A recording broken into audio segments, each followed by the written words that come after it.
In most of our webinars, we always emphasize the importance of what we call the central governing system of the human body. How, of course, and I mentioned this earlier, how our minds, our thoughts, our emotions affect our nervous system, which is the purple rectangle, which in turn affects the endocrine system, which in turn influences heavily the immune system, which in turn is responsible for the protection and the coordination of your 60 trillion cells. And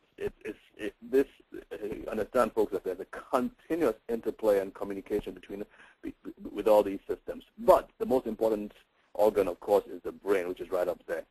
Now, why is that important? Well, I have a picture here of I'm probably going to get in trouble one day for showing this picture, but I asked Laura, I said, Laura, just should get me a picture of a lady, a silhouette of a lady. Now, I probably should have been more specific and told her not to just make it a plain lady, but this is what she got up for me, so I apologize if this offends anybody. But here's what we're talking about.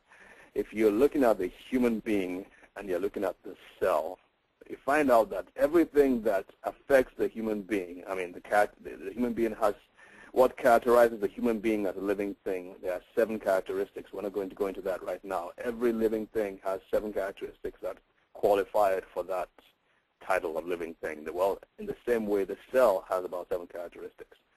Now, everything that a human being does, the cell does too. In other words, digestion, respiration, circulation, coordination and control and movement.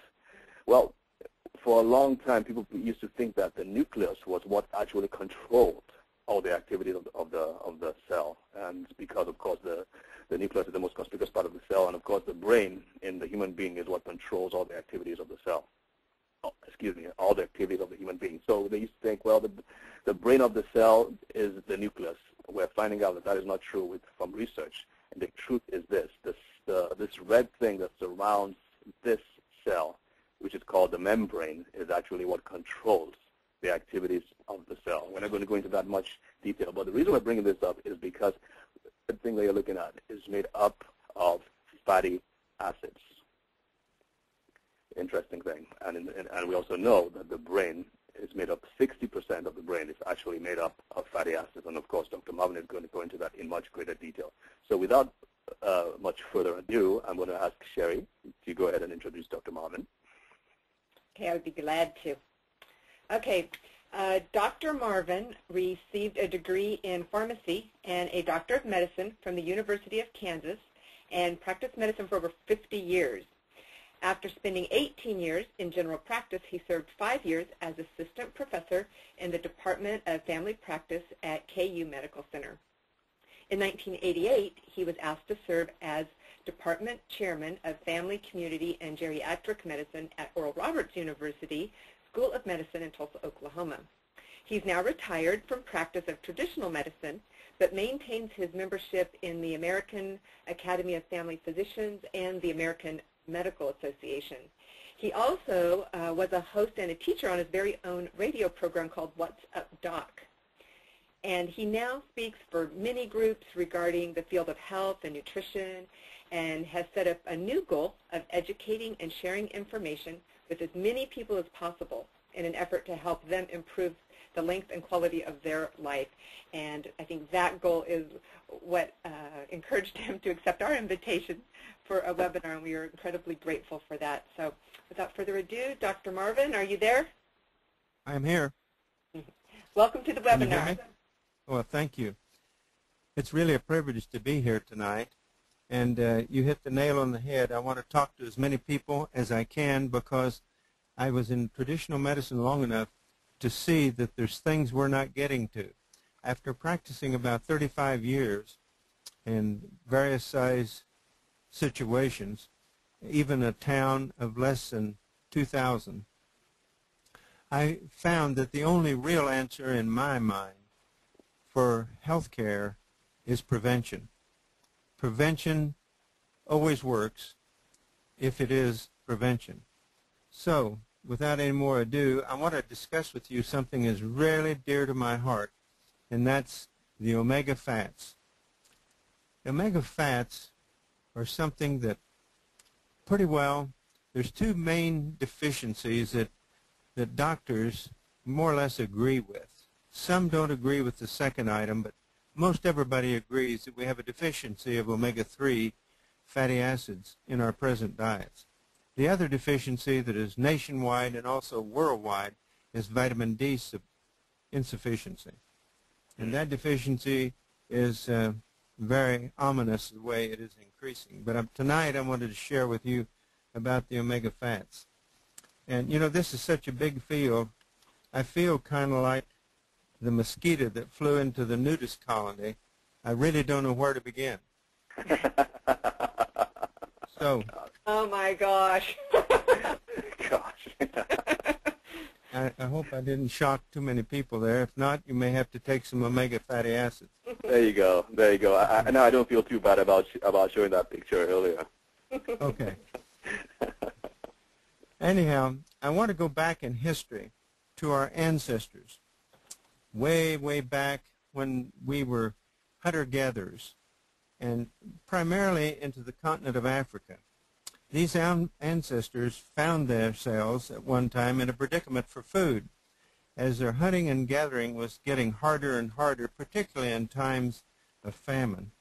Such evidence was prevalent and is shown in the African continent, primarily the result of which is in the savanna or the plains of Africa and in the rift of Africa, which is on the eastern portion of Africa itself. I have had the privilege of visiting that area, the Olduvai Gorge, where lots of research has been going on for several years by the Leakey family. And at that time they found that there was some interesting things that had happened. They're not the ones that did this reporting, but I've done research on this and found this to be true. These were kind of a ragtag bunch of hunter-gatherers that didn't have enough food. Their supplies had run out, and they were in serious situation. They were, as archaeologists have determined, approximately 2 years from extinction, and this was 2 generations of 97% starvation mode.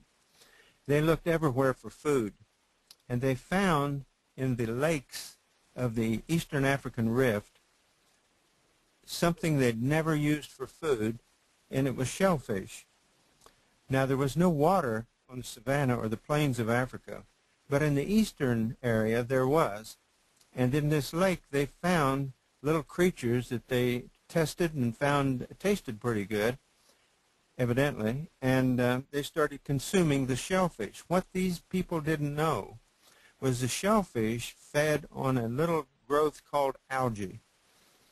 And what we now know is algae was a prime source for omega-3 fatty acids.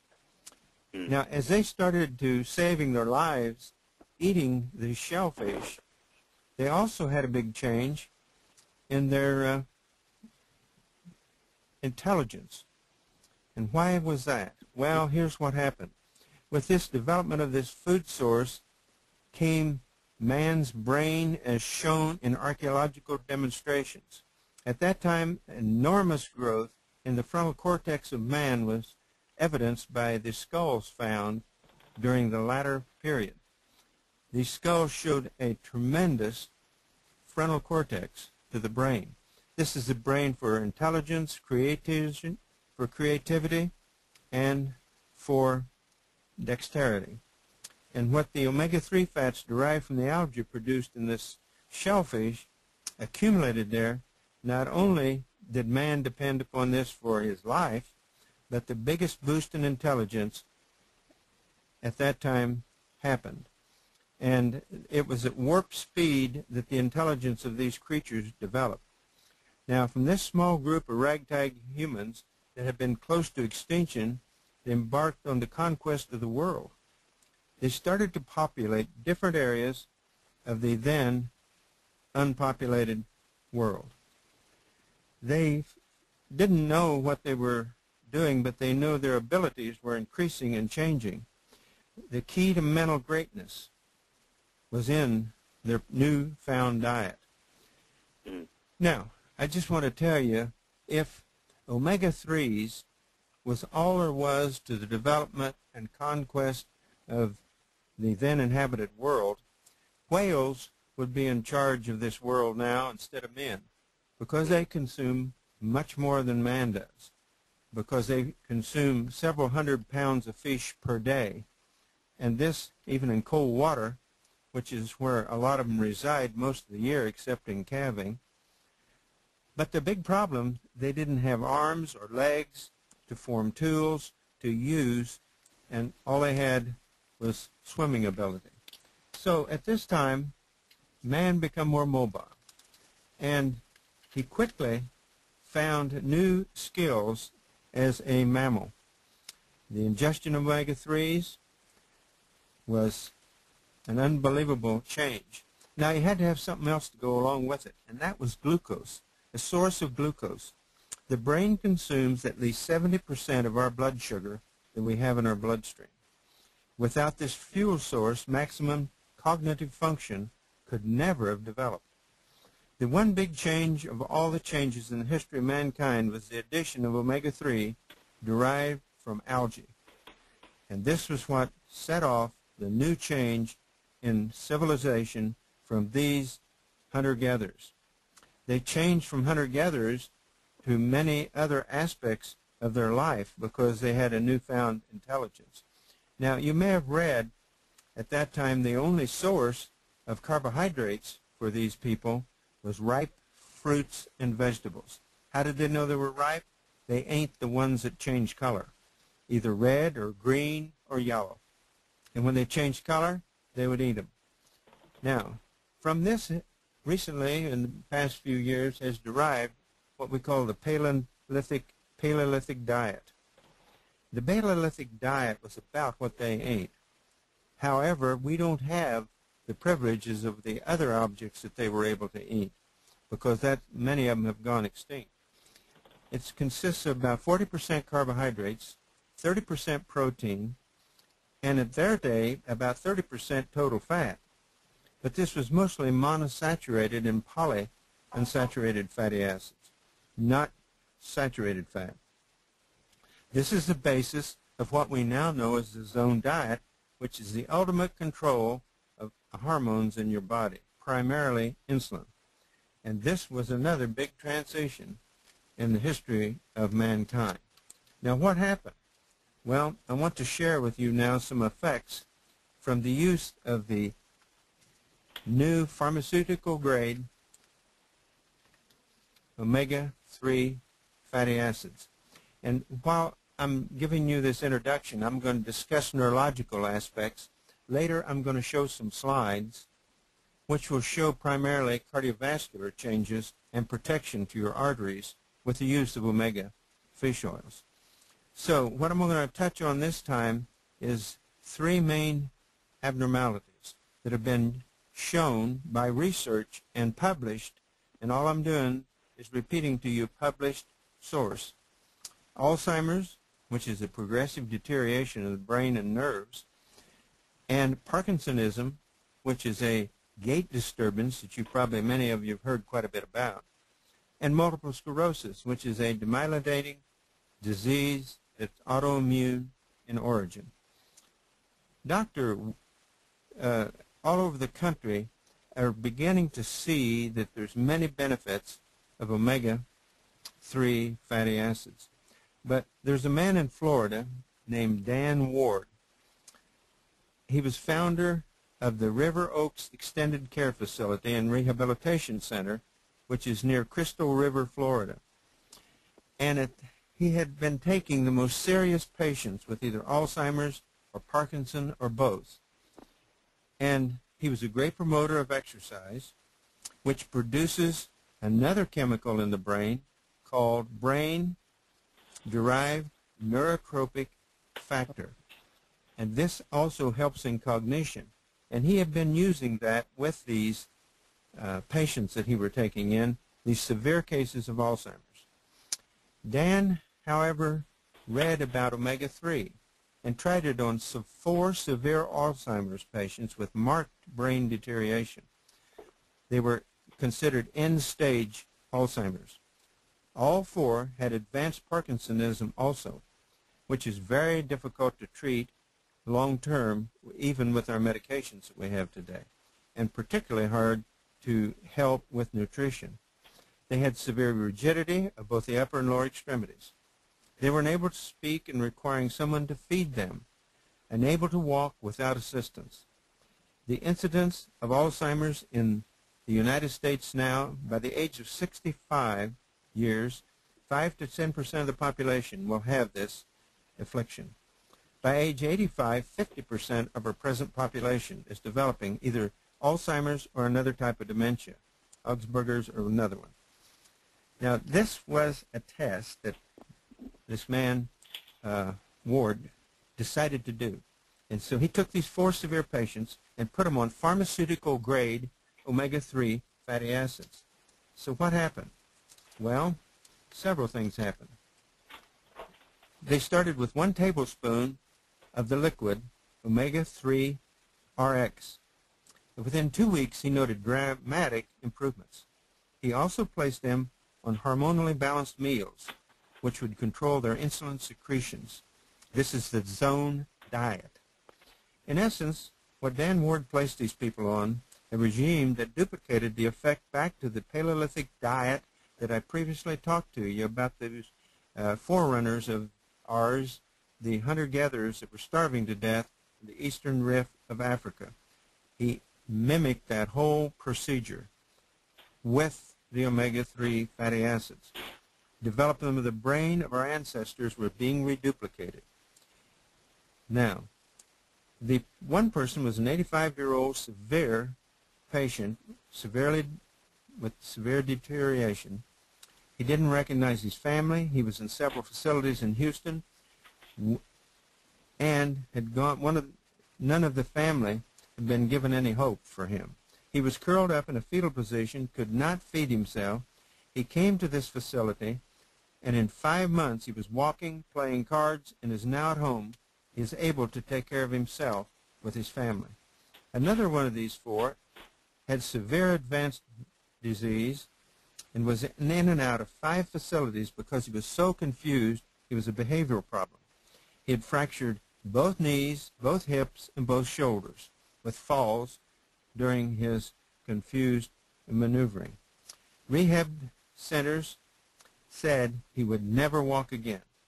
In 6 weeks, he was smiling at his family, and he was free of his wheelchair. Another patient with severe Alzheimer's, to the extent he had to be kept on a locked ward due to confusion. In a month of being placed on the zone diet and the omega-3 RX regime, he was able to recognize his family. His confusion was gone. He was walking without a wheelchair, carrying on a normal conversation. Wow. Now, this is severe, debilitating disease. I want to just mention one other. I want to mention multiple sclerosis, a condition that leaves the body in an unresponsive situation, but with normal mental cognition and function. In MS, the myelin sheath that insulates nerve impulses is self-destructed by the patient's own autoimmune reaction. In other words, the person's immune system gets so strong in some aspects, it starts to turning on itself and removing the myelin sheath, which is an insulation to the nerves in a patient who has multiple sclerosis. Interestingly, multiple sclerosis is virtually unknown among the Eskimos. When I was a senior medical student many years ago, 55 years ago, I had to write a senior paper, a research paper, and I had a pathologist who was signed during the war by the government to go to Point Barrow, Alaska, and do autopsies on Eskimos, because at that time the American Heart Association was all excited about finding out that fat in our diet was what caused all of our heart disease. Well, let me tell you, what he found out and taught us as medical students, he was one of my favorite teachers, but that wasn't necessarily true, because he was up there for quite some time, several years, and he found out that heart disease was practically unheard of in Eskimos who ate 100% of their diet was fat. The good news was it was fat from cold water fish, which is loaded with omega-3 fatty acids. Now, there's no multiple sclerosis. There's also almost no arthritis and almost no cancer in the Eskimo. I did a research paper on their diseases. It was very fascinating to me. It's been fascinating ever since. But you see, I wasn't geared in medical school, like Dr. Ajabe said. My entire education in nutrition consisted of a 15-minute talk my senior year by one of our favorite professors making fun of nutrition as being inconsequential, not worth our consideration, and that vitamins were totally a waste of money. That is, if you ate a good, normal, regular diet. And that old professor was true, if you could find it. The big problem is you can't find that kind of diet that he was idealizing that American people had. Plus, he wasn't cognizant of what the American people were eating of those good things, even if they had available. It just wasn't happening because why? It wasn't being promoted. It wasn't being promoted by physicians. And it was because all physicians at that time, by and large, were exposed to times when they were in school of people making fun of nutrition. Now, these is an interesting fact that Eskimos do not have multiple sclerosis. And the big problem is that people that live in an environment like that, when they come into our environment, it takes from 5 to 7 years for their disease rate to be equal with ours. Proving this happens with Japanese people that completely go to the Western diet, and to the Eskimos that go to the Western diet. And both of them are without their fish oil if they choose to, because we don't eat it here like they eat fish there. There, it's a part of their regular diet to eat fish. But here, we have to kind of work to get our fish or develop a liking for it. Now, these people in these different countries, and by the way, the people in Okinawa have the greatest concentration of men that live over 100 years of age of any country in the world. And why? Because they eat fish, a lot of it. I just did a presentation on the 4 places in the world that people live the longest, and there's only one in the United States. Which 4 are those, Dr. Marvin? The 4, one is Sardinia, Italy, Okinawa, it's a subsidiary of Japan, and Nicoya, Costa Rica. And the 4th one is the only one in the United States, and that's Loma Linda, California. They're the only 4 places where the biggest concentration, 5 to 7 times as many as live to be over 100 as there is here. When I was in practice, I had 2 people over 100 I took care of. I later had the oldest person in the state of Kansas as my patient. She was 107 years of age. Spry, active, and a delight to talk to. The other 2 I had, that means 3 over 100, and 2 over 95, I did laboratory tests on without charging them. And I discovered that they had such a healthy lifestyle that it was almost unbelievable. I know many of you have heard of HDL levels, and we like to have HDL above 55 in both men and women. Well, let me share with you what these people, these 5 patients I had, all of their HDL was in the 90s. I have never seen such HDL as I did in those people. I had one lady with a 98 HDL. I've never seen it in anybody else. Now, people say, well, she's got the right genes. No, that isn't all the story. Between 10 and 20% of longevity is due to genes. 75 to 90% of longevity is due to lifestyle. How we eat, how we live, how we have community, how we relate to fellow man. That's the other. The relief of stress, how do you relieve stress? But I'm getting off my subject, and I don't want to do that because I want to stay on this. My heart's delight is to speak of longevity because I'm getting to that age where I'm looking at longevity, hopefully.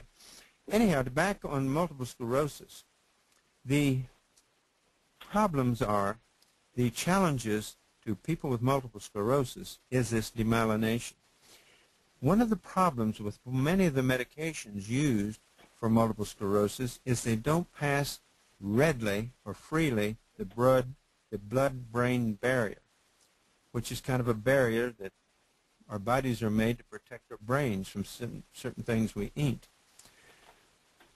But omega-3s go in preferentially.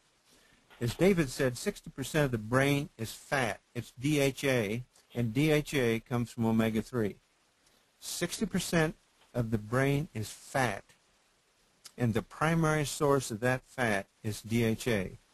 So, does that give you a picture that you've got to keep supplying the source for your brain?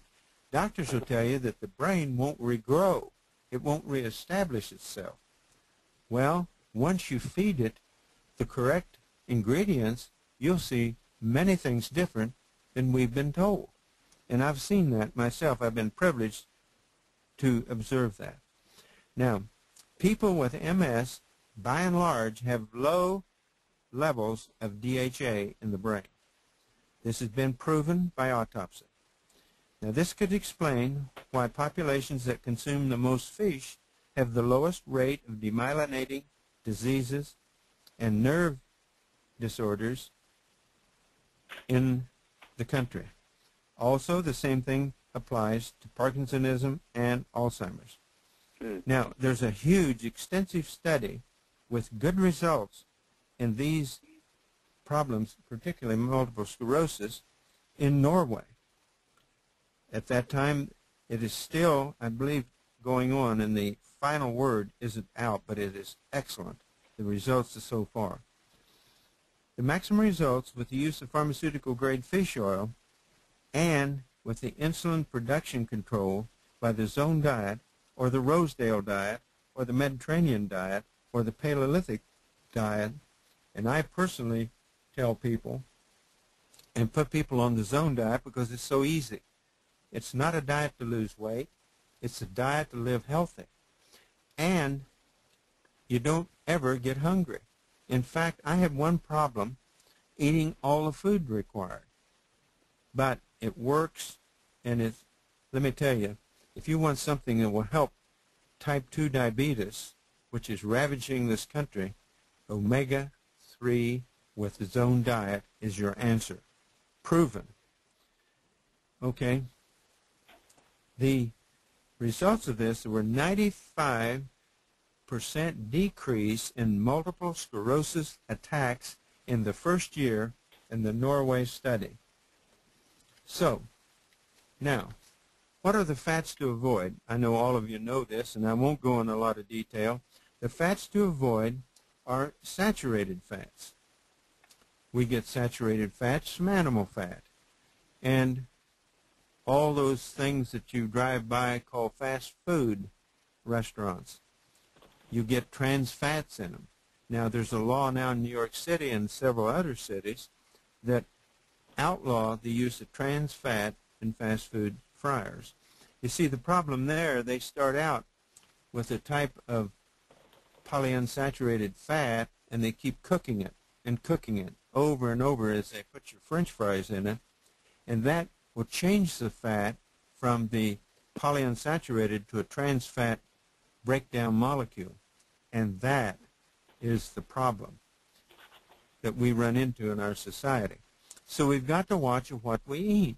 If we take good care of our bodies and be good stewards of our bodies, it'll make a whole new lifestyle. And remember, longevity is from 10 to 20% due to your genes, and 75 to 90% due to your lifestyle. Now, the best results to get these fats that you shouldn't have out is cut down on your red meat. We eat way too much red meat.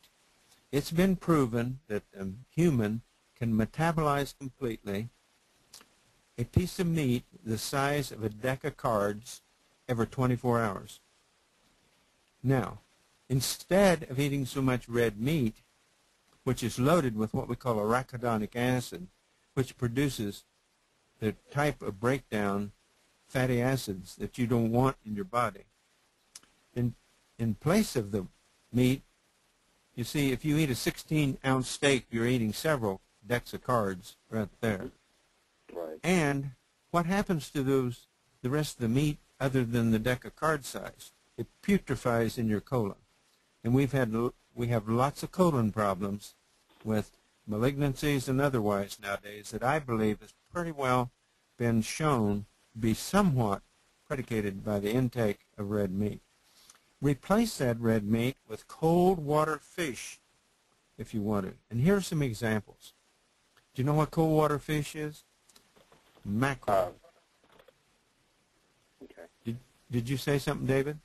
I was going to answer the question, but I thought you were asking me. But okay. Go ahead. Mackerel, sardines, lake trout, herring, tuna fish, and wild ocean salmon. Don't eat farm salmon. There's too much impurities in it. Okay? Remember what the brain loves. Remember this.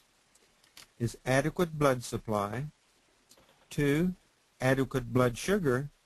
70% of your blood glucose is consumed by your brain. That's your main food for your brain.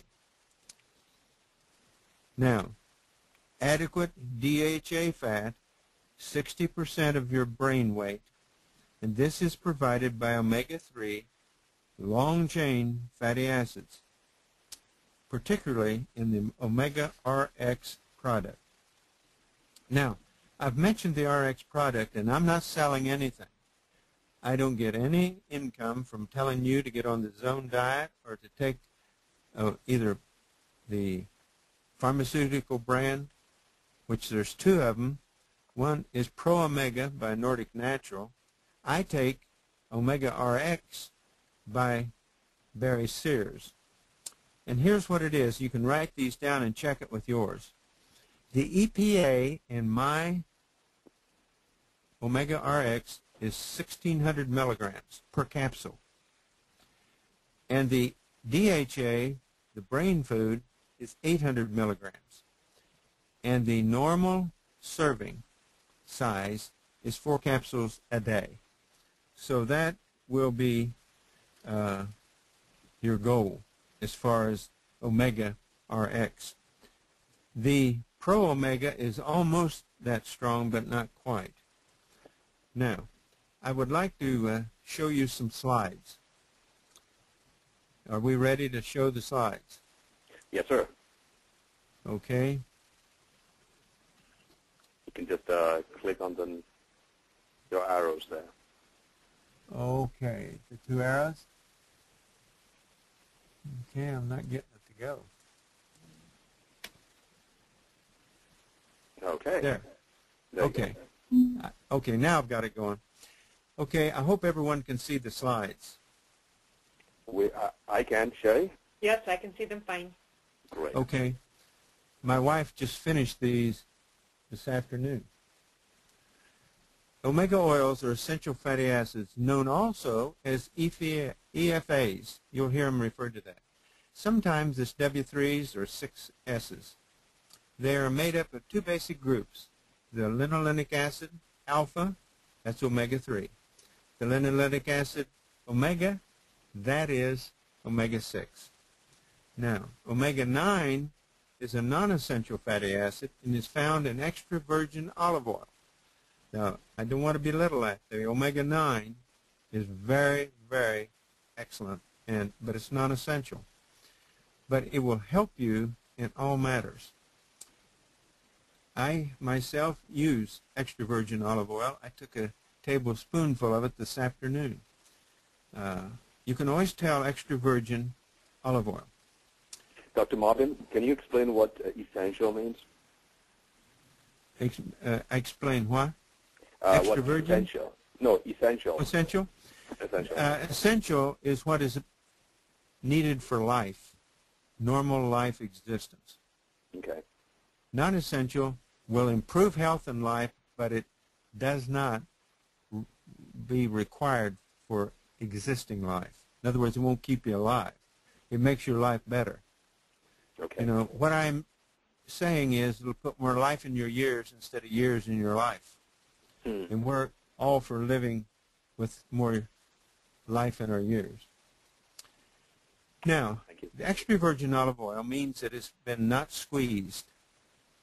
And when I was in Israel, I would see them pick olives, big black olives, all about the size of our plums. And they'd put them in buckets. And when they get the bucket full, they would take the olives out, and there'd usually be about an inch of olive oil that come out of those olives just by the weight of the olives above them.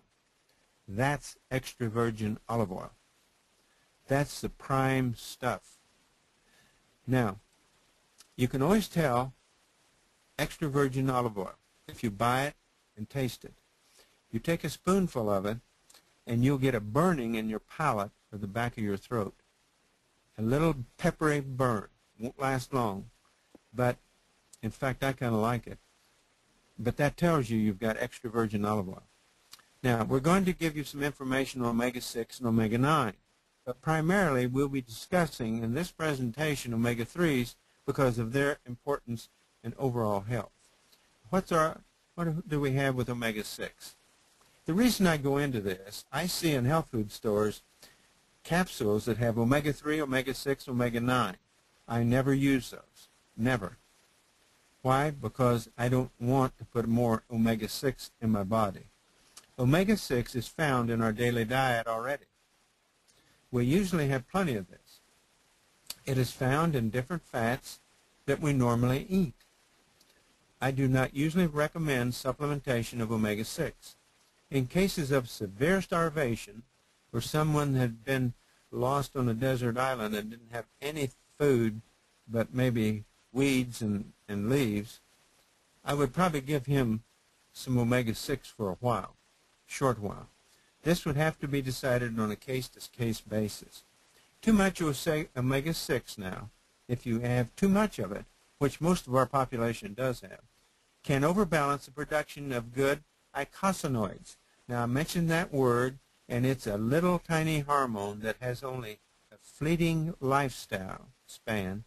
In 1982, the science of the eicosanoids won the Nobel Prize in medicine. But because drug companies cannot duplicate eicosanoids, they have such a short life span, they have to be made in your cells, in the membrane that David was talking about. I won't go any farther with those tonight. I could do a whole presentation on the wonderful aspects of eicosanoids and explains what the zone diet and omega-3 benefits you. But I'll go on. Okay, omega-6, omega-6. We get omega-6 from poultry, eggs, cereal, whole grain breads, nuts, most vegetable oils, evening primrose, borage oil, blackcurrant seed oil, flax and linseed oil, hemp oil, soybean oil, cottonseed oil, sunflower seed oil, corn oil, safflower oil, pumpkin seeds, and acacia berries. That's where we get omega-6. And you can see how broad a range that is. That covers an awfully lot of territory.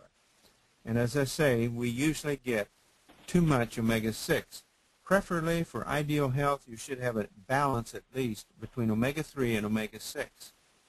Omega-9 now is essentially the same as extra virgin olive oil. The extra virgin is the best of the oils.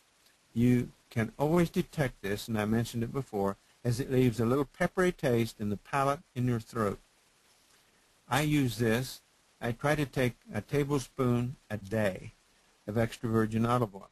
If I go out and have a salad, I always make sure I have olive oil dressing, either with vinegar or with something else, herbs. But I put olive oil on my salads. I eat a tremendous amount of salads and also a lot of fruit because I've seen the validity and what it does. I recommend that people use this in cooking as a salad dressing. At least use it to mix with herbs for the dressings. One can take 1 tablespoon of extra virgin olive oil per day. Now let me tell you, this will get the point across.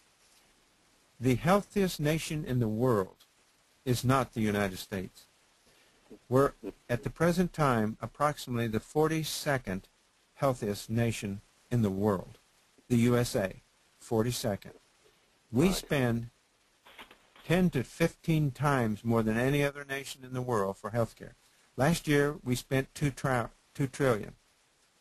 $2 trillion. Now, that isn't much if you've been listening to the news because we're throwing that around pretty easy now, but that's a lot of money to spend on health care, regardless. Now, would you like to know who is the healthiest nation in the world? It's France. Do you know who's number 2? It's Italy. Do they have better health care than we do? No.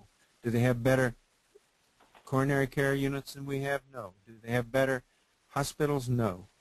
What they do have is they use olive oil in most of their cooking and in all their dressings. But they also have a little purple fruit we call a grape. And they squeeze that grape and let it ferment. And they have wine. And that has a lot of health benefits in it. Now, I'm not promoting alcoholism. I'm not promoting alcohol intake. I'm just telling you what makes it healthy. And the point I'm bringing is the extra virgin olive oil is used primarily. We use these hydrogenated fats. And you know why we have hydrogenated fats to cook with, like Crisco and etc.? It's so they'll have a longer shelf life. They won't turn rancid. They're hydrogenated. But in hydrogenation, it creates what potentially is trans fats, which clog up your arteries. Clog up your arteries. Okay? So on we go. Omega-3 fatty acids found in fish oil are the most under-recognized and the most potent natural anti-inflammatory agents. Now, I want to just mention anti-inflammatory. Inflammation is the biggest cause of death in the United States. It causes all of the top 10 major causes of death, excluding accidents. Inflammation is what causes swelling, redness, and pain in your body, whether it's in your joints, whether it's in your liver, whether it's in a malignancy, or whether it's in autoimmune disease. Inflammatory is the main cause of death in these United States and the primary cause of illness worldwide. Now, we have a test that's very general called C-reactive protein, which determines the inflammatory level in your body, and most doctors are doing that test now when they do a physical. The problem is most physicians don't know what to use as an anti-inflammatory agent.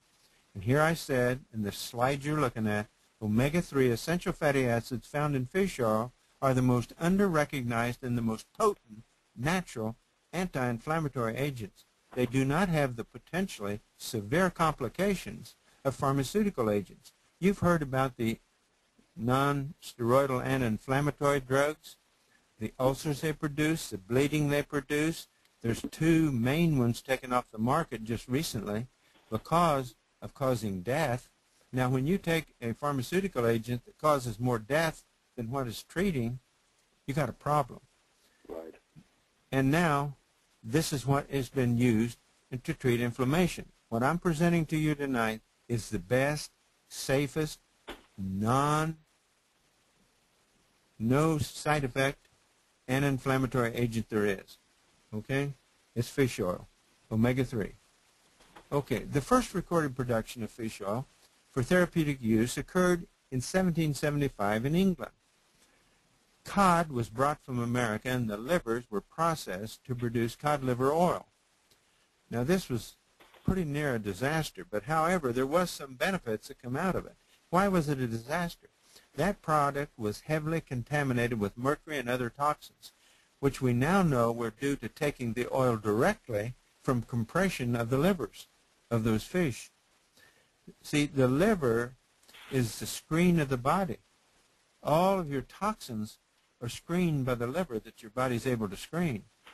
And therefore, if you take that liver from a fish who's a bottom feeder and is the sewer of the sea and squeeze that liver to get cod liver oil out, in those days, in 1775, it was loaded with toxins. Now, we don't do that anymore. Since 1980, we now compress the body of the fish. And by molecular distillation, we remove all contaminants, and nowadays we have more than they did in 1775. We have heavy metals, which is mercury, cadmium, selenium, and many other factory offshoots, and PCBs from plastic, and good old DDT, which hasn't ever disappeared off the scene, even though in 1972 it was outlawed. They recently did a survey and the carpeting of 1,000 homes in the United States, and every one of them was positive for DDT. Wow. That's another story. Both organic and inorganic toxins are also removed by this process. Okay, the next innovation in fish oil was the removal of saturated fats. Now, there is saturated fats in fish oil, and you don't want any more saturated fats to go along with all the saturated fats that we're now having in our diet with red meat, animal fats, and etc. So they remove that now by the molecular distillation. New advanced molecular distillation was perfected so that concentrated omega-3 fish oil product can be obtained that were pharmaceutical grade. What do I mean by pharmaceutical grade? Number one, it has the same restrictions of purity, the same qualifications for purity that as a pharmaceutical drug has. So this omega-3 isn't just your regular omega-3 off the shelf, because you can't give the amount of omega-3 that I'm promoting tonight with omega-RX or pro-omega. They're the best two, and you can be sure they're clean and pure and harmless. Okay? Now, the criteria for pharmaceutical-grade fish oil is this. Fatty acids, the long-chain omega-3 fatty acids, have to be greater than 60% of the total fish oil. Just the omega-3 has to be greater than 60%. Now, the arachidonic acid and the icosapentaenoic acid ratio has to be less than 0.04. And by the way, folks, you're soon going to be seeing a lab test that's available. They're starting to do these at Emory University in Atlanta. The arachidonic acid versus the icosapentaenoic acid ratio, which will tell you exactly where you are with your health in a predictive manner. It's not available in very many places. Canada has been doing it for several years, but we're just now starting to do that here in the United States. But believe me, you can take your fish oil and be confident, one, it's safe, and two, it's helping you. Now, the PCBs, due to plastic, has to be less than 10 parts per billion per gram of oil. So that's the purity for pharmaceutical grade. Now, what's the biochemistry of inflammation we're dealing with when we give you omega-3s? Inflammation is normally a protective physiological mechanism, but many factors common in Western society can cause it to become a long-term condition with dire consequences. All of your arthritides, or different kinds of arthritis, many other problems, and I said primarily the top 10 leading cause of death, excluding trauma. Number two, pharmacological and inflammatory drugs are effective in reducing inflammation, but have potentially lethal side effects, as we saw with the two main that have been taken off the market, Vioxx and the others, Bextra, rendering them impractical for use on a long-term basis. When we come out with the COX-2 inhibitors, we thought we'd hung the moon on healthcare and arthritis and all kinds of inflammation. We hadn't. There was too many deaths, 54,000 just from Vioxx. Oh, my. So these were taken off the market. And that's the potentially lethal side effects, rendering them impractical for use on a long-term basis. Again, I say omega-3 fatty acids are totally safe. Now, omega-3 essential fatty acids may be at least as effective as pharmacological anti-inflammatories, and they are much, much safer. And why I say that is they're not a drug, they're a nutrient, and it takes longer for you to see the effects, but they're much, much safer. Number 4, fish oil is the best source of these omega-3 essential fatty acids. There is some other sources, krill and some other borage oil, some of those, but it's nothing in the ballpark. And believe me, they've concentrated all of them. This is the best. I've read the research. You can count on omega-3 fish oil fatty acids is the best. Hundreds of clinical trials support the efficacy of fish oil's omega-3 essential fatty acids in preventing, mitigating, and remedying an incredible range of health conditions. Remember the Eskimos. If they were any healthier, they'd have to club them to death. Number 6, all fish oil is not the same. Finding a high-quality, pure, and potent product is imperative, as is taking the appropriate amount. Now, what is the EFA actions? It's essential fatty acid actions. What happens in your body when you take omega-3 pharmaceutical grade or omega RX? It regulates pressure in your eyes. That's talking about glaucoma, joints, arthritis, and blood vessels, hardening of the arteries. Now that is enough to convince you should be taking it. Mediating immune response, regulating body secretions and their viscosity, the thickness of them, and that's one of the big things that happens in arthritis. We need our joint fluids in a normal, specific gravity. And when we start to have inflammation of the joints, it gets thinner and thinner and does not protect our joints. This regulates body secretions and their viscosity. Dilating and constricting blood vessels, very, very important in cardiovascular problems. You have dilatation from the good eicosanoids and constriction from the bad eicosanoids. But we do need some bad eicosanoids, because if you don't have blood vessels being constricted, you're going to bleed to death when you cut your thumb. Okay, regulating collateral circulation. Like after a heart attack, you develop your own collaterals, which benefits the cardiac bypass operation that you have to have in some cases. This helps regulating collateral circulation. Directing endocrine hormones to their target cells. The best control, believe me, of the hormones in your body is the combination of omega-3 and the zone diet to regulate your insulin excretion. And also regulating smooth muscles and autonomic reflexes. And as Dr. David will tell you next week, talking about the gut, there's lots of autonomic reflexes that we live by and depend on. Being primary constituents of cell membranes. Regulating the rate of cell division. Now, regulating the rate of cell division is wonderful because, 1, that will keep you younger, and 2, it will also keep you from developing a growth that has too fast a cell division like a malignancy. Maintaining the fluidity and rigidity of cellular membranes. That's essential to your body. Regulating the flow of substances in and out of cells.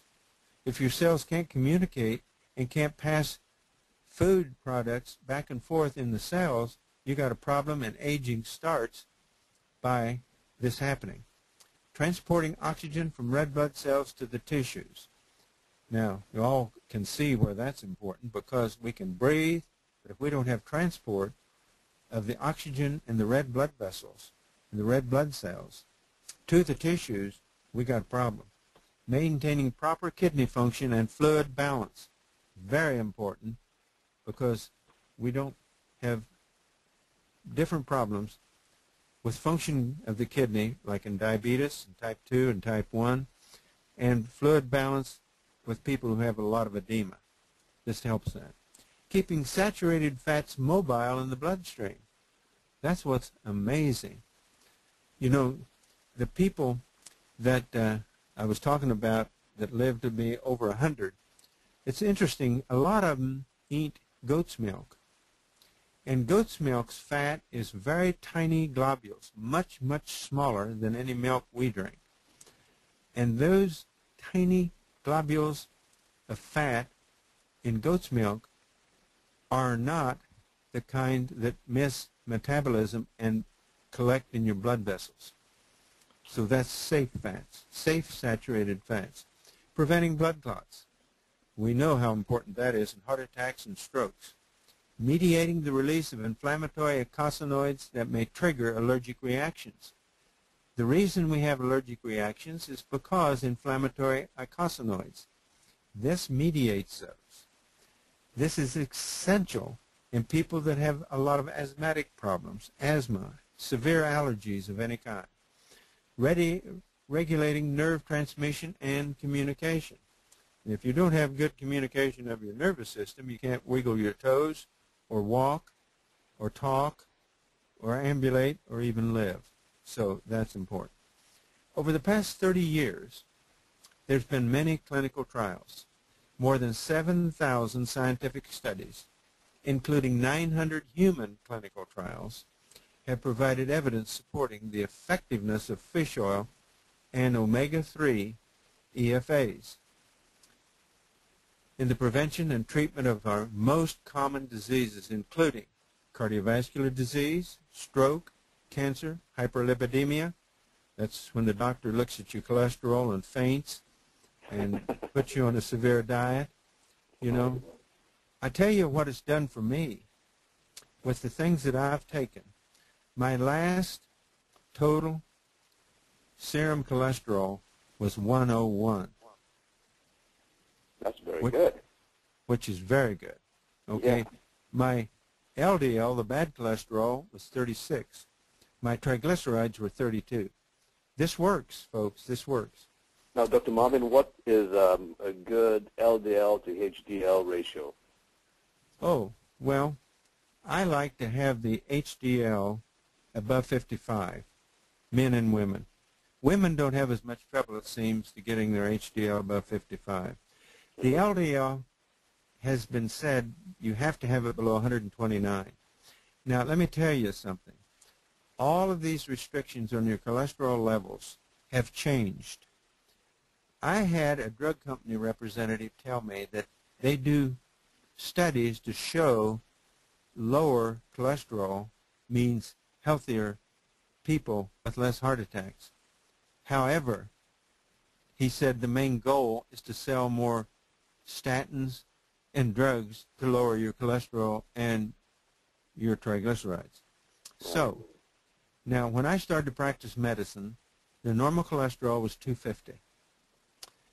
After I'd practiced a little while, it dropped to 225. After I'd practiced a little further, it had dropped to 200. It's now 150. So he's bearing out what he said. They keep dropping it. They get a whole new population of potential customers when they drop the normal values. So right now, the normal LDL, most people are saying 65 instead of 129 or below, and most HDLs above 55. Now, what raises HDL? This is the only thing that will raise HDL. Exercise and fish oil. Wow. So you got your choice. You should do both. Okay, now where was that? Cardiovascular disease, stroke, cancer, hyperlipidemia, Alzheimer's disease, attention deficit hyperactivity disorder. Now, I haven't given a lot of that personally to younger children, but I have to teenage age people with that attention deficit hyperactivity disorder. Okay, rheumatoid arthritis. Actually, in osteoarthritis, remember the Eskimos, dry eye syndrome or Sika syndrome, and many other health conditions. That's just a little capsule. I could go on and on. I recently talked to a psychiatrist from the state of Washington. He was back at the NIH doing some studies back there, and I happened to talk to him about nutrition. And he told me an astounding thing. He said, I have not treated depression for 10 years with anything but omega-3 fish oils and the zone diet. And he said, I've gotten better results treating depression, both endogenous and exogenous depression, by using the zone diet and omega-3 fish oils than I ever did with any medication. That was astounding to me, and he's done it for 10 years. This Now, is a I haven't physician? given... What? This is a physician? Yeah, a psychiatrist. Psychiatrist. Wow. Yeah, a psychiatrist in good standing and active practice. So these are some of the other health conditions. He also uses it schizophrenia. But I'm just telling you many other things. I don't believe this is the silver bullet for all diseases, if anybody thinks I'm talking that way. But this is something that's relatively cheap, readily available, and easy to take. You don't have to take it by the spoonful, which I take extra virgin olive oil. You can take it by the spoonful if you want. It is not that bad tasting. It has a little lemony flavor, the Omega RX by spoon. Most of the time I take the pearls, you know, the gelatin-containing pearls. And I take Omega RX 4 times a day. Okay, let's go on. I want to leave some time for questions. Okay. Is that okay? Oh, absolutely. You've got plenty of time, Dr. Marvin. Research in heart disease. Now I'm going to talk a little bit about heart disease. The accumulation of research suggests that the omega-3 EFAs work in several ways to protect against and mitigate the effects of vascular disease as follows. One, as we've mentioned, it inhibits inflammation. They suppress the synthesis and release of the pro-inflammatory cytokines, such as tumor necrosis factor, alpha-interleukin-1 and interleukin-2. Now, they may not mean much to you, but let me tell you, up until recently, no one thought we could even change those levels. No one thought we could even touch the tumor necrosis alpha factor, or the interleukin-1 or the interleukin-2. But they've shown that this will happen. Now, prevent thrombosis. They help reduce the clumping together of red corpuscles that can form a potentially fatal blood clot in a coronary artery and a stroke and promote the dilatation of blood vessels. This promotes the dilation of your blood vessels. You know, the old adage, if you have chest pain, first take an aspirin is very true. But go on omega-3s also as soon as possible after you've been to the doctor. If you have chest pain, take an aspirin and go to the doctor in the emergency room. Anyhow, now, they reduce triglyceride levels. This is research in heart disease. They reduce your triglyceride levels. They lower levels of the triglycerides.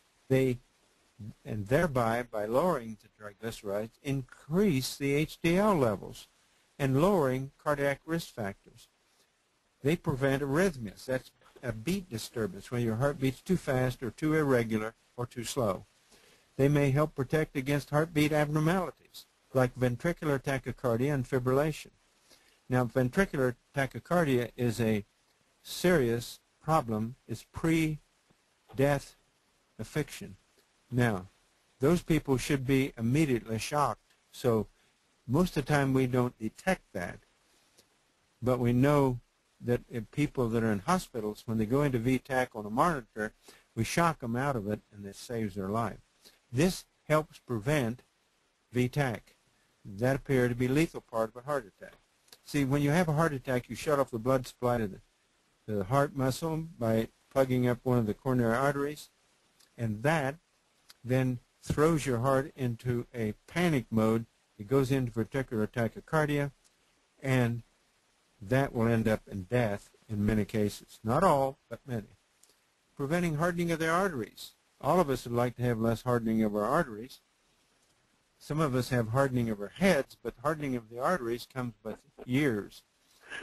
Some people say years make you hard-headed too. I don't know. They reduce blood vessel endothelial dysfunction by affecting centers within the brain that control the release of hormones, such as cortisol, that can influence the degree of constriction, which elevates your blood pressure, or dilation, which lowers your blood pressure, of the vessels and enhance vasodilation locally by the release of the series of the eicosanoids from EPA and DHA. That is a series 3 eicosanoid from EPA and DHA. And that, folks, is very, very important to your health. Nothing you can put in your body matches the power of the eicosanoids. Let me tell you, they're the most powerful hormone in your body. They last only a fleeting second, but none of us would be alive without them. And they're a field that now we're getting into. It took quite a while. They won the Nobel Prize in 1982, and nothing much was done except pure scientific biochemical research, and now we see the application in clinical medicine. They reduce the inflammatory response in the endothelium. They inhibit monocyte adhesion to the blood vessel walls and thus reduce plaque formation. Plaque formation is the predictor of heart attacks. When you have a plaque formed in your arteries, sooner or later, part of the plaque will rupture. When it ruptures, it bleeds. When it bleeds, you clot. When it clots, you plug up the artery, you've got a heart attack. Now, these inhibit monocyte adhesion to the blood vessel walls. That starts the production of the plaque.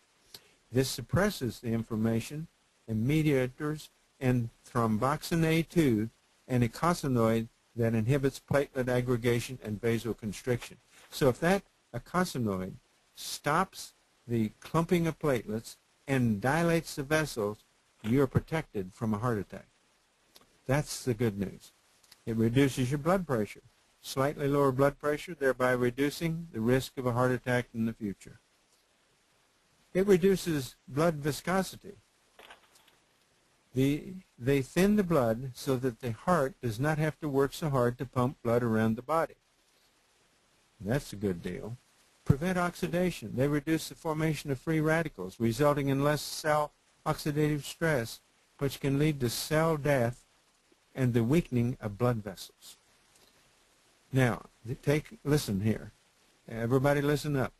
We do not recommend pharmaceutical grade or health food even grade fish oil to anyone taking Coumadin or heparin, those blood thinners that many of us have taken. I haven't taken them, but some people have, and it's very prevalent. They use a lot of them. Don't use pharmaceutical grade or even health food grade fish oil if you're on Coumadin or heparin. That decision must be under the supervision of your personal physician. The protection of your heart was first considered in the 1970s by researchers, again here we go, who found through epidemiological studies that Eskimos in Greenland had virtually no heart disease, even though they consumed a very, very high-fat diet, like 100% fat. They eat blubber by the handful. Now, they also get an unbelievable amount of vitamin A, which can be toxic to us. If one of us would go live with an Eskimo and eat his diet, my old pathologist said he had proven we'd most likely be dead in 6 months from toxicity of vitamin A. But that's another story. They have virtually no malignancies or arthritis. Do you hear that?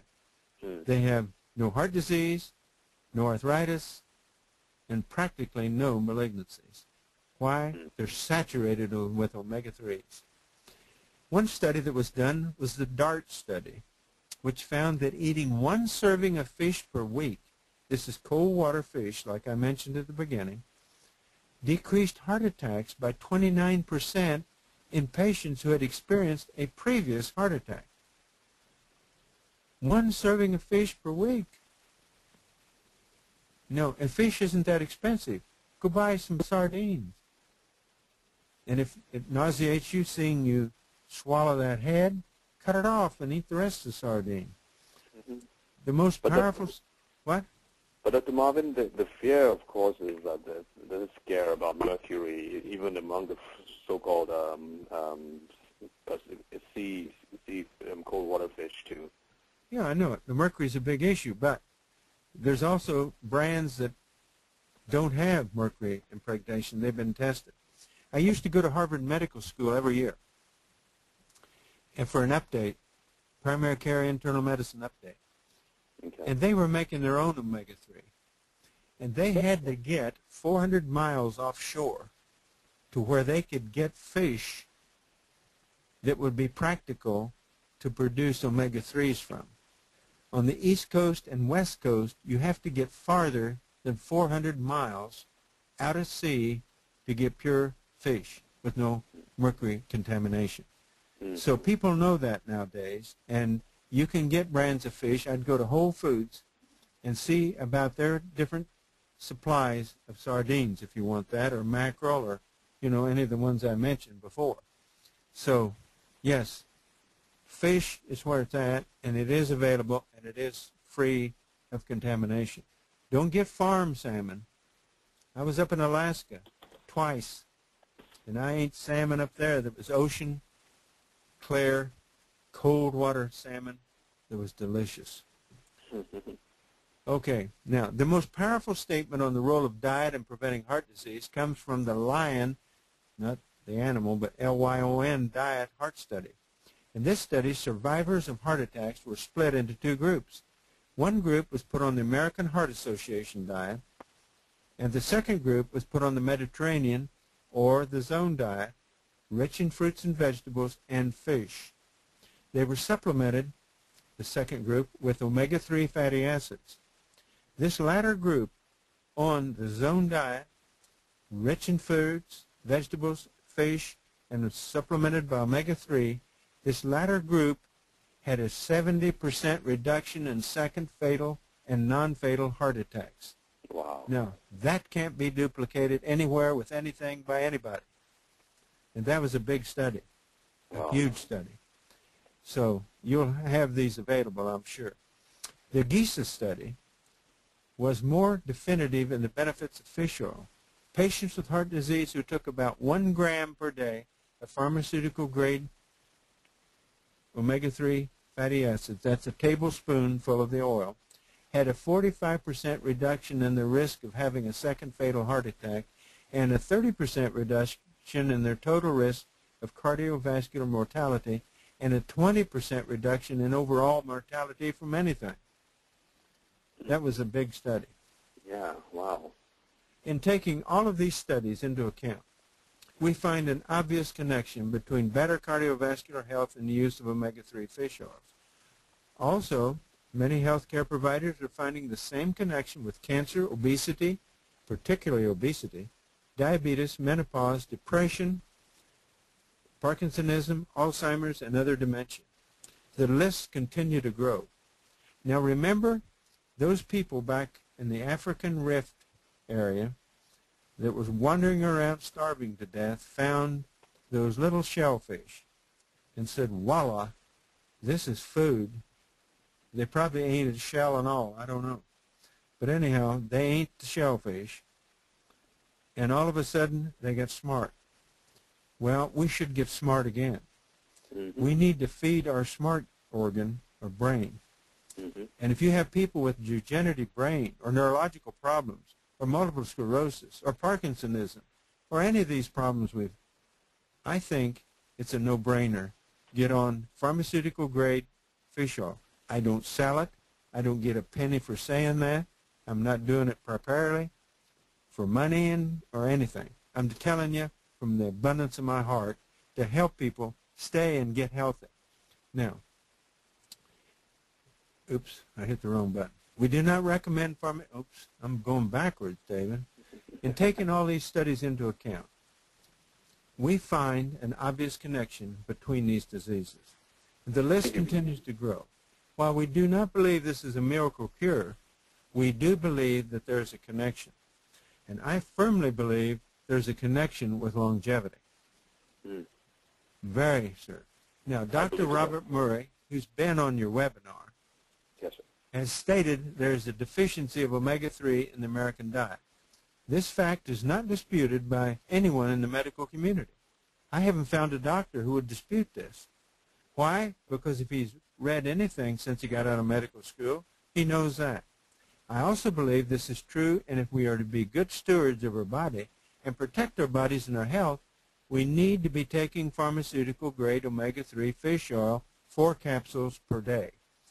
Now, I put a little thing on the bottom here. If you have questions about brands you should take, you can email me at, and there's my email, or you can call me at 913-681-9797. My cell phone is 816-392-6498. David, that ends my presentation. Wow. Thank you so much, Dr. Marvin. This has been very informative. Very, very. Folks, I hope you, just so you know, the slides will be available in I think they are already available, right? Yes. With link to the homepage.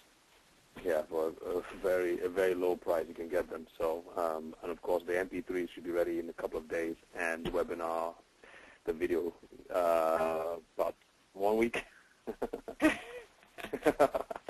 Let's hope.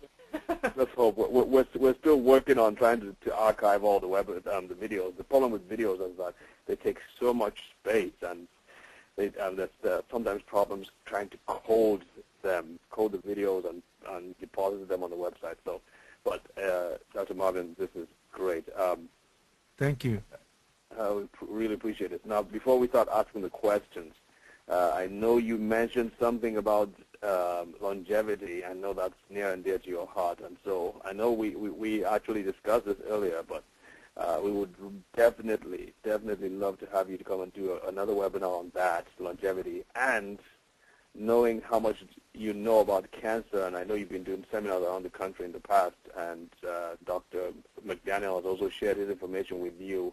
That would be another very, very, very important webinar. We would love to have you come over and do. So I think we've got you booked for the rest of the year. So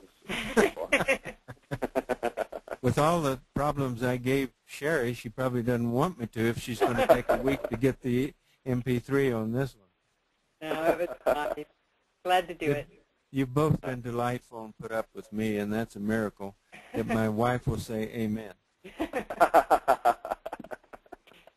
Well, we really appreciate you. Okay, I'm going to ask you the first question. Then Sherry, we kind of do a tag team. I'll ask one, Sherry asks the other.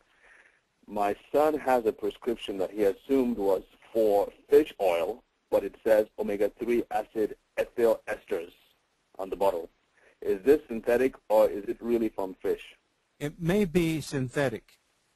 It's very difficult to determine. If you're giving anyone in your family omega-3, I'd get a reputable brand, and personally I'd get it either Pro Omega from Nordic Natural, and I have even an order blank right here in front of me. I do not use this one because I've started on the Omega RX from Barry Sears. And another thing I'll mention, if you do want to get it from Barry Sears, you go to www.zoneliving.com and get the phone number and call them and tell them that I recommended that you get Omega RX. Also, by telling him I recommended, ask him for the Anti-Inflammation Zone textbook. It's a beautiful book. It will tell you everything you'll ever want to know about inflammation and all the diseases it entails, and how the Zone Diet and Omega-3 RX are the ideal combination. So that's how you can get it. You can get the Nordic Natural by just going on the NordicNatural.com and get the Pro Omega. Now those two you can count on. Those are pharmaceutical quality. They're the only two that I'm aware of. There's a couple other companies that claim they are, but I'm not saying they aren't, but I know these two are. So that's what I do. And you can go to Vitacost.com, Vitacost.com, and get the Pro Omega there, Nordic Natural. Okay? Okay. Also, Dr. Marvin, you mentioned something briefly about omega-7 fatty acids. Can you explain its use? The omega-7 hasn't had very much research done on it, and I wouldn't make any comments about it, good or bad, because I don't think there's enough in yet to really validate its efficacy. I do know that omega-3 RX has and omega-3 Pro Omega has. So that's the only two. I'd hate to tell somebody something that wasn't true. So I'd rather caution on conservatism than just say, oh, yeah, that'll be fine. Right. Okay? Right. Just to mention the book Dr. Marvin mentioned, the Anti-Inflammation Zone. I actually have a copy, and it is really good, and it's good. It's easy reading too, so you don't have to be a medical practitioner to be able to understand it. Who's the author of that again, David? I'm sorry? Who's the author of that again? Barry Sears. Barry Sears. Okay, good. Same one.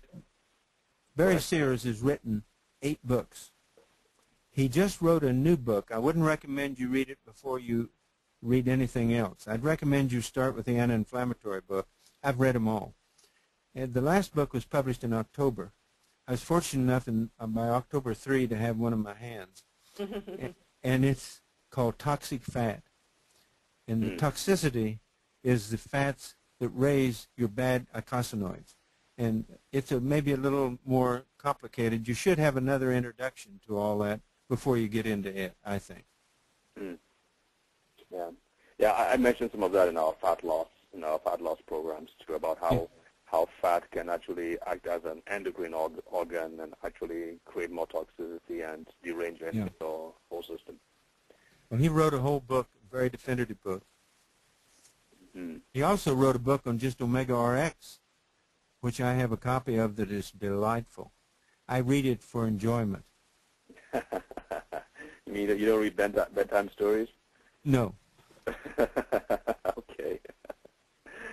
All right, here's a question. How much omega-3 would be too much per day? What is the difference between the Costco brand versus the more pricey ones? I don't know. I didn't get the two differences. They said, what is the difference between the Costco brand versus the more pricey ones? Well, you'd have to take a lot more to get the same amount. Some things you'd have to take about 16 a day capsules. And by the time you take 16 a day of the other brands, the off-the-shelf health food store brand of omega-3, if you take 16 of those capsules, you're going to be as expensive as taking 4 of Omega RX.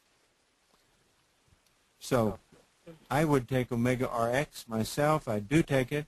I take it every day, 4 capsules a day. That's not too much. And you see, compared to what Eskimos live, Okinawans and Japanese live, you know, you could take half the bottle. You could take half the bottle of this stuff. So it's not going to hurt you unless you're on a blood thinner. Right. See, that's the problem. So don't take it if you're on a blood thinner. That's heparin or Coumadin. Okay. Hey, a question about olive oil. Can the extra virgin olive oil become rancid? It's possible. It's very possible. It's in a colored bottle, and I keep it in the dark. That's good. I'm just asking another quick question. Okay, so the fish eat the algae, and then they make the omega-3s? And then kind of a related question, somebody says they're a vegetarian. Can they take algae, and if so, what kind? Oh, all kinds of them. Okay. If you can get non-sile or ocean algae, there's many different kinds of algae. See, the algae make it. And when you get this big fish out of the water and take the oil out of it, that oil all comes from the algae. So for vegetarians, they make, and by the way, Loma Linda has sources for omega-3. They have a huge huge grocery store there. It's about, 10 miles outside of L.A.? Yeah, it's just east or somewhere. You probably know more, Sherry, than I would. But they have a big store there, and I think you can get a hold of them by just Google Loma Linda, get an address, and get a hold of them, and you can find out for vegetarians, because primarily they're vegetarians. You see, why I've studied vegetarian, I'm not a vegetarian, but why I've studied vegetarian so much is it's well known for the last several years, maybe 20, that vegetarians, pure vegetarians, live 10 years longer than everybody else. Wow. I told that to a man, And he said, well, if I can't have meat, it probably will seem longer. I think that must have been David you were talking to. Yeah. We grew up in Africa. We were deprived of meat. So when we came to the United States, I mean, you How will could not you be find it. deprived of meat? Well, I have to tell you, chicken was a delicacy. We had chicken Christmas and Easter. I mean, I've been all over Africa. An elephant ought to last you about a year. I've never heard anybody eating elephant, Dr. Marvin. I have. Oh, when really? I was over there, we were eating it. Really? You're looking at a guy that was eating it.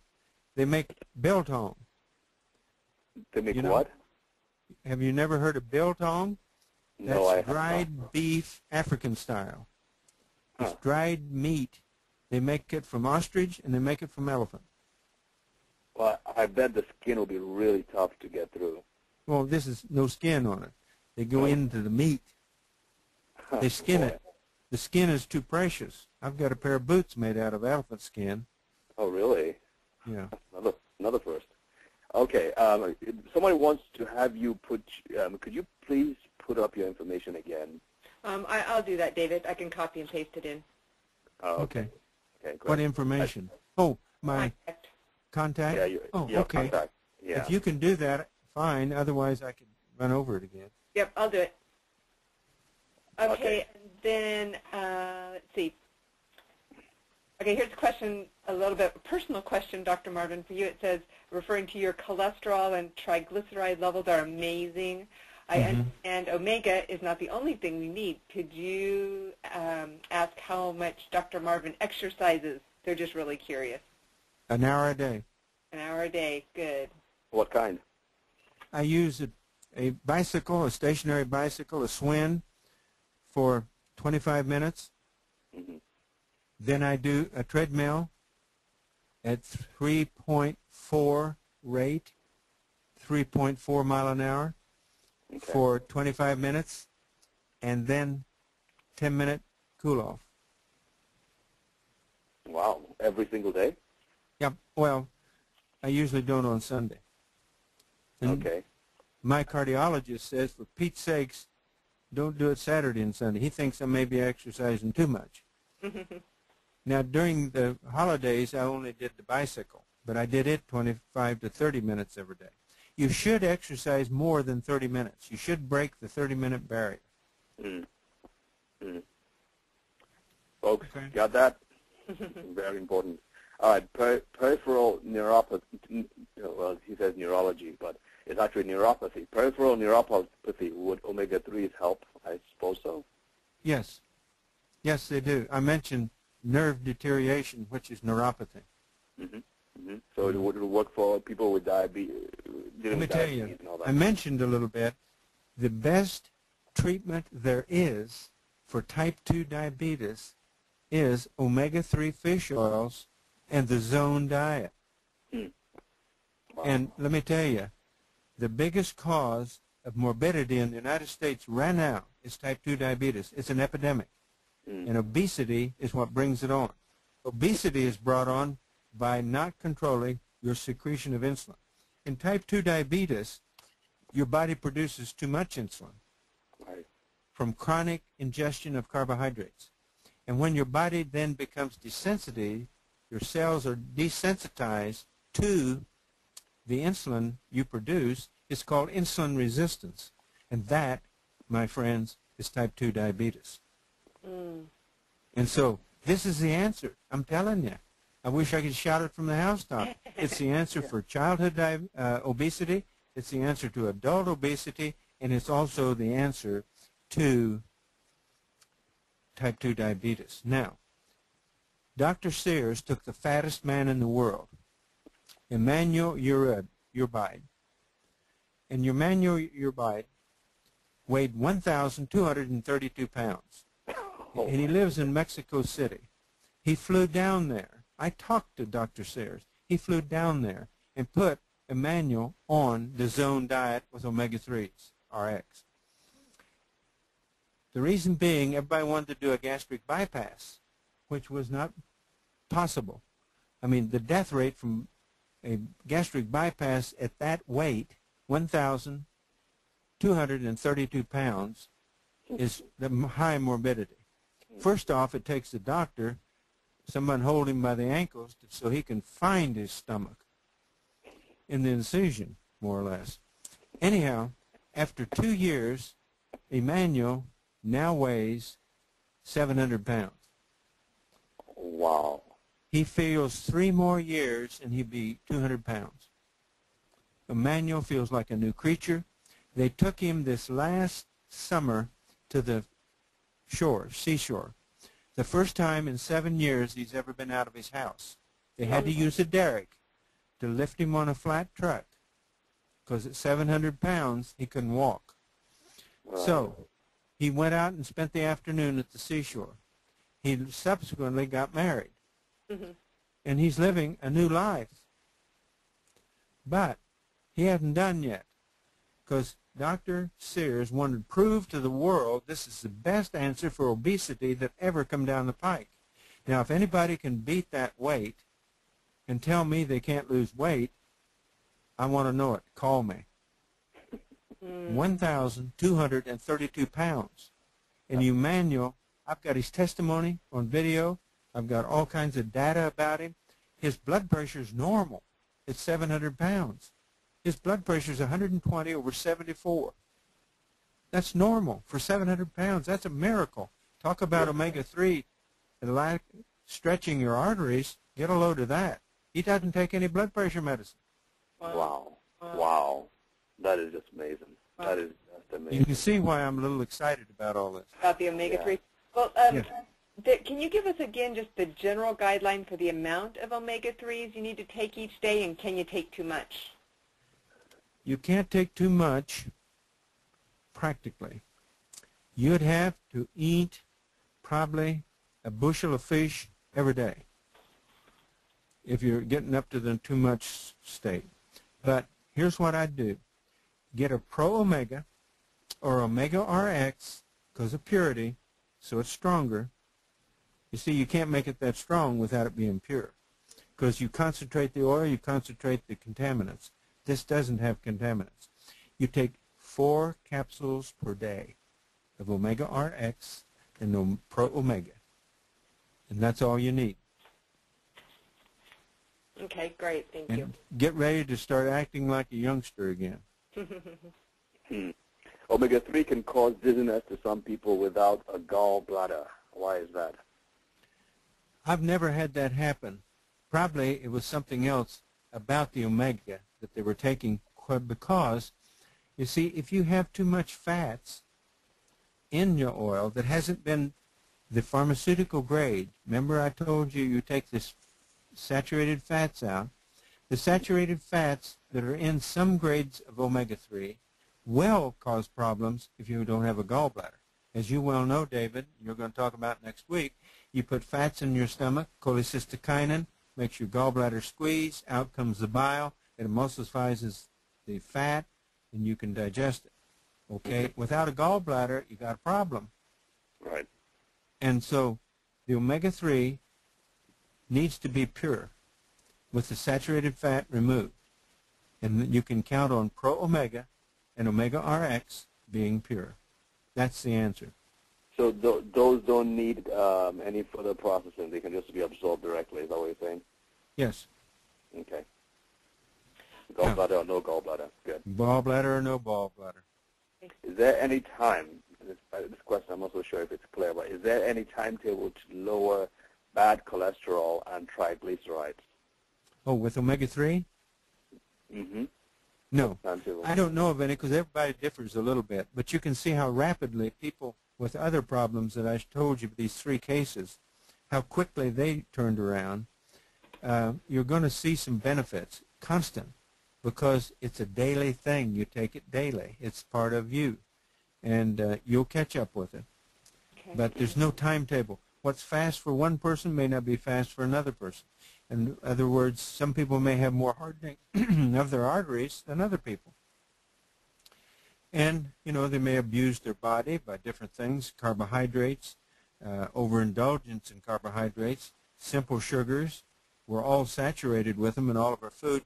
All processed foods have sugar, carbohydrates unbalanced in them. And what are processed foods? Everything in the middle of the grocery store. It's either in a cardboard box or a plastic sack. That's processed. Right. And that's 90% of our diet today, isn't it? 90%. Yes, it's about 90%. Mm-hmm. That's why 90% of your longevity is due to your lifestyle. And if you remember nothing else I've said, you are what you eat. Mm-hmm. Mm-hmm. Could you please expand on how the lack of omega-3 can contribute to ADD, and what would you recommend for young children diagnosed or exhibiting tendencies of ADD?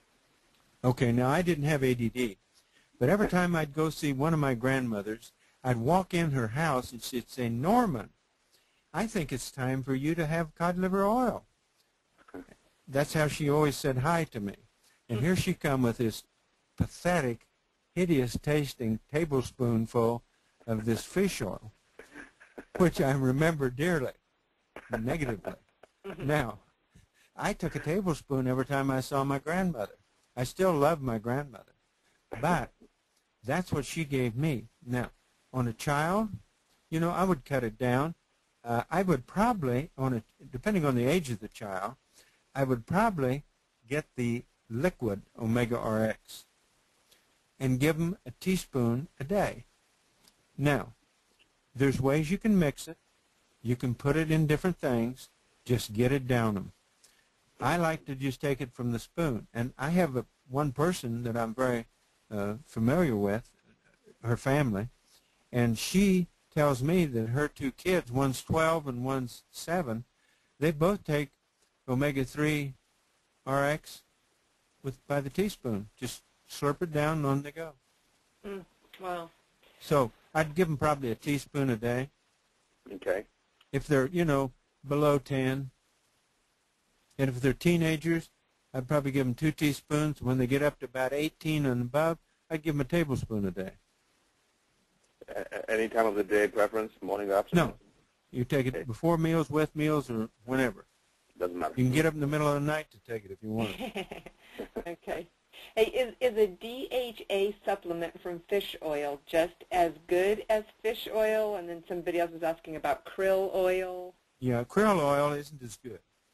Let me tell you, Dr. Sears bought up 1,000 acres of land up in Canada where the seat of krill is. He owned primarily the most productive land for krill there was. And he and his brother was on a project to make a non-fish oil omega-3. It didn't pan out. It didn't work as well. So he dropped that, got rid of the land, and got off of it. As I said before, borage oil, krill, and other sources have been banned. I don't think they're as good. Now, if you're vegetarian, I'd go to algae. You can get algae capsules. You can get algae powder. Be like a whale. Eat the algae. And, you know, I think that would probably be the best. There's no comparison to the fish oil. And, you know, we have a long-term proof of that, folks. I don't know anybody that's eaten krill for several hundred years, but the Eskimos have eaten blubber for that long. So we have a long-term experience. We have a long-term experience in Okinawa. We have a long-term experience in Nicoya, Costa Rica. And we have a long-term experience, you know, in Japan. Right. That makes sense. And that was omega-3, fish oil. And I hate to be so hung up on fish oil, but the rest of it hasn't proven to be as well, except the algae. Now, how much algae you have to take, you'll have to rely on the people at Loma Linda. And they will tell you a lot. I'd recommend their source. Because let me tell you, those folks live 10 years longer than all of us. And by the way, David, I'll tell you one. And I'll tell you this if we ever do a webinar on longevity. There's a doctor out there that does coronary artery bypasses. And he's a vegetarian. And he's a surgeon. And he is a vegetarian. And he's doing daily bypasses 5 days a week. He's 95. Wow. Wow. And Dr. Oz, which you may have seen on the ladies' show. Oprah. Yeah, may have seen Oz on there. He went out there, he's a surgeon, and he scrubbed with him to make sure the guy actually was doing coronary artery bypasses by himself with an assistant. And he is. And he's doing it as we speak. Wow. 95. That's why those folks live longer. They're healthier. They don't age like we do. Right. And red meat is one of the best agers I know. Mm. Mm. Now, red meat isn't the only answer to people's high cholesterol. You see, a tiger is totally a carnivorous animal, eats nothing but raw meat. The cholesterol of a tiger is 75. So, is that any benefit to you, your meat loving, David? You got to growl a little bit. I'm a die-hard meat lover. I've got lots of years to catch up on. I've been deprived most of my life of meat. Well, you may die easy eating meat. That's the problem. I'm worried. So is that something about the tiger's metabolism that enables it to... Yes, its activity. It exercises more than you and I do. Well, and its metabolism is made because genetically he's made to metabolize all the fats. Mm. You see, genetically, he's changed. Right, right. Okay, that makes Gene sense. expression is a big thing I'm talking about. My DVD on nutrigenomics, how the genes are changed by the food we eat, and you can change your gene expression by food. And this is one of the things that I'm talking about, omega-3. It can change gene expression. This has been proven. Look at all the wide diversity of things that's helped. You know, we're missing a bet here, folks. This is a lot better than spending time in a coronary care unit. Absolutely. Makes It's more cheaper sense. than statins. Yep, absolutely. That's another question before we round up. I'm always confused. Just you've answered these questions, but anyway, there's another part that you haven't answered. Just how much omega-3 and omega-9 do I need, or is it 6? You mentioned that we don't need 6. We have more than enough 6 in our diets, right? Right. And I give you that whole list of foods on the slides where you get omega-6. Mm-hmm. Mm-hmm. I'm sure that you're exposed to some of those. Now, omega-9, well, if you use olive oil to cook with and you use it on your salads and you eat at least 2 salads a day with olive oil on it, you don't need any more olive oil. And, you know, I wouldn't worry about it. Now, the omega-3, again, I'd take, unless you're below 20, I'd take 4 omega-RX per day from now on. And, Sherry, how much pro-omega do you take a day? I've just been taking 2 capsules, one in the morning and one at night, but it sounds like I should double that. Yeah, I'd take 3 or 4. And where can you get the Omega RX again?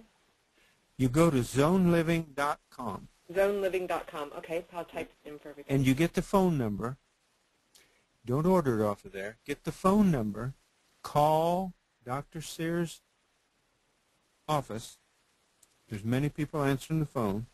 And tell them that I told you to ask for the anti-inflammatory zone book free.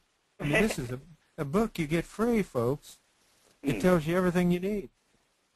And David's got a copy, and he can read it, and it isn't because he's a physician he's able to read it.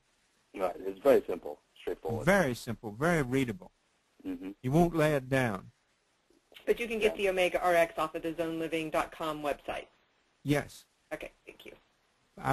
I'd get the phone, but why not get the Omega RX plus the book? Yeah. The book's free. Book's free. Now, Dr. Marvin, we need to get Dr. Sears on this webinar. Oh, boy. That would be great. I'll try to arrange. I'll make a step tomorrow. I'll put a call in and see if that's possible. He's very busy, but you remember the miner a couple years ago that was in the mine with carbon monoxide? Yes, yes. Okay, you remember him? I don't Yes. know his name, but I can go find it, because what happened was he had mental problems, heart problems, he had cognitive deficit. Well, guess what? His wife had heard about the zone diet, Omega RX. They went back to Massachusetts, where Dr. Sears is. He's a lecturer at Harvard Medical School. Mm. And they talked to Dr. Sears. He put him on this program. The man, within 6 months, is normal. Wow. Normal Wow. cognition. The hospitals in West Virginia, where he was, said he was never think again. He was damaged irreparably in his brain. Wrong. He's normal cognition now on this. This is almost unbelievable. It is. But that's all written up. That's documented, and if you want, I could get you a copy of that. It's unbelievable. But that mine disaster, that man is such a promoter of this, you can't believe it. And by the way, shortly thereafter, he and his wife had a child. Oh, wow. And it's so good. Their family's reestablished. They have a little baby. He's ecstatic. He's glad the doctors didn't know what they were talking about. The good thing he had a wife that could keep that didn't lose hope and kept. That's right. She'd read about the zone diet somewhere, or a friend had told her, and she called him and said, "Do you think it'd help him?" And Dr. Sears talked to her and said, "Bring him back." So he's got a picture of he and Dr. Sears and her together with her doctor, with his doctor, his doctor, and he put him on the program. The rest is history. He's normal. No, wow. And I mean, we're missing out, folks. I'd like to scream this from the housetops. And the medical establishment, for the most part, is still resistant to They want to peddle their drugs. Right. What is the difference between EPA and DHA? I mean, what do EPA and DHA mean? That's another question. Okay. Eicosapentaenoic acid means it is a product of this omega-3 that stimulates your eicosanoids. That's why it's eicosapentaenoic acid. Okay. And it stimulates only the good ones. Okay. Okay. Now, the DHA is the brain food. And it's broken down also to good eicosanoids, but it primarily feeds the brain. That's why we got the results we have with the man in the mine disaster. Okay, now, when I go through a presentation on eicosanoids, if anybody would be interested in it, it will explain the whole ball of wax. Now, let me just tell you one thing. When they come out with the COX-2 inhibitors, the Celebrex, the Bextra, the Vioxx, what they do, along with aspirin, you know, aspirin was a miracle drug when it was developed, acetylsalicylic acid. And Right. what it does, it destroys all of the bad eicosanoids in your body. That's the good news. The bad news is it destroys all the good ones also. Mm. And the good ones are the ones that protect you from bleeding, you know, in your stomach, the lining of your stomach. So the producers of mucus in the lining of your stomach that protects your stomach from stomach acid is produced by the good eicosanoids. Now, the bad news, aspirin destroys the bad ones, but it also destroys all the good ones. So you get temporary relief with a big side effect danger. With omega-3, you get only good eicosanoids. Right. And you got it made. You win-win. It's a win-win-win. What do you think of the omega-3s that are being extracted from oysters?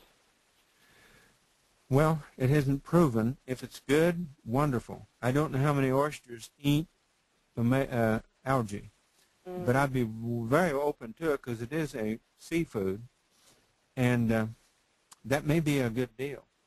I think it'll be much more expensive. Probably. Is the zone diet similar to the glycemic eating lifestyle and the glycemic indexing? It's a little different. Let me tell you in a nutshell what the zone diet is. It's a balance at each meal between your carbohydrates and your proteins in a 4-to-3 ratio. So in the morning, I'll tell you what I eat in the morning. When I get up in the morning, I make a piece of toast. I have a slice of turkey and a slice of cheese. So I get fat, protein, and carbohydrate from the bread. And that's balanced. That's zone. Okay? Mm-hmm. Now, on a regular zone diet, you have 3 meals a day and 2 snacks. So you're never going to get hungry at all. In fact, I can't eat all that's required. He has hundreds and hundreds of recipes. Wow. And if you just get one of his books, like Enter the Zone, that's the first book he wrote, or Mastering the Zone, that's 3 or 4 down the line he wrote, or 1 Week in the Zone, it'll tell you everything you need to know. Any of those 3. Is there one you recommend above the others if people were just going to get one? Yes, if you're just going to get 1 week in the zone. Okay. Because you can start over the next week. Yeah. What about chia seeds? Oh, the chia seeds? Yes, they're supposed to be high in omega-3s. I just mentioned them. Those chia berries have primarily omega-6. So the seeds have some omega-3, but I would be leery because of the omega-6.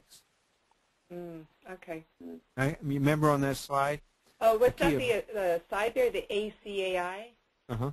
Okay, this is CHIA, like chia? Oh, the Chinese one. Yes, yes. Okay. No, I think that's probably okay. It's got some nutrients in it. It's good for a tea, you know. Mm-hmm. And I think it's healthy. I think it's great. I wouldn't take it in lieu of omega-3. Right. The only, I want to go with what I know works. Right. I don't tell anybody to do anything that I don't know works for their benefit. And if I tell them to take something that I haven't seen evidence, it doesn't mean that it isn't there. It doesn't mean that I've read everything in the world. No one has. But I go on what the people that do research, like Barry Sears does. He invented the zone diet to save his own life. No man in his family had lived over 51 years of life because they have the EPI-1 gene that produces high cholesterol and the lipids that kill you. And all the males in his family died about the age of 51. That's the oldest they came. When he got to be 45, he got to thinking it wasn't long till he'd be 51. So he got to studying biochemistry. He's a biochemist, tremendous education. And so he's done many researchers. He's been fellows of various, and now he's on his own. And he started out when he was 45. I called when I first found out about it and just asked one question. I asked his secretary, how old is Barry Sears? And she said, well, he's in his upper 50s. So I know he's winning, right? No male in his family has ever lived that long. He may be older than that now. Right, right. Have you met him personally? No, I've talked to him personally. On the phone, okay. Someone just texted me saying that he's actually offering not 1 but 3 books for free on the website. Yeah, you have to take your pick, though. Oh, okay. You have to take your, okay, got it. Okay. Good. I'm glad for that texter that did that. So I know it's still available. But believe me, folks, the best book to buy is the Anti-Inflammation Zone because it covers all the diseases. Right. Well, folks, this has been our longest webinar so far, and we still have record numbers holding on, staying on. Well, so now, folks, you can see that I wasn't kidding when I said this is one of the best. Dr. Marvin is one of the best presenters and educators I know of. And, I mean, where else would you get this combination of humor, of scientific information, of research, of experience all together in one? I mean, where else? So, again, Dr. Marvin, thank you so much. I know we will all be hearing a lot from you in the weeks and months to come, for sure, because I'm not going to let you. I'm not going to leave you alone, for sure. Thank you for putting up with me, both David and Sherry. No problem. Glad to do it again. Yes, we appreciate you very much. Yes. Folks, you have a good night and have a great weekend, okay? Yes. Good night. God bless you all that hung on so long. Good night. Good night. Good night.